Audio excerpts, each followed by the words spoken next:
এই বাপ, তোমরা যারা চিন্তা করো না, তোমরা বলো না বাজান, বলো না এই দরদি ভাই চিৎকার করে বললাম, তুমি যদি বলো তোমার পায়ে ধরতে, আমি পায়ে ধরতে রাজি।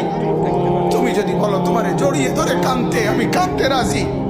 তুমি বলো কেন আল্লাহর সাথে রাগ করলা, কেন আল্লাহর সাথে রাগ করলা, কেন আল্লাহর সাথে নারাজ হইলা, কেন সেজদা কপালে জুটলো না, কেন মালিকের সাথে সারাদিনের এত কিছুর বিনিময়ে আল্লাহ তাআলা একটা মিস কল দিলে, 2 সেকেন্ডের একটা মিস কল দিলে বন্ধু তুমি টের পাও তোমার মোবাইলে মিস কল আসছে। এত বড় মসজিদে ছয়টা মাইকের হরন দিয়া আল্লাহু আকবার বলে তোমারে ডাক দেয়, তোমার একটা বারও কানে লাগে না, বিবেকে লাগে না। তোর মতো শক্ত ডাকাত, তোর মতো পাষাণ বেটার কে হইতে পারে বেটা?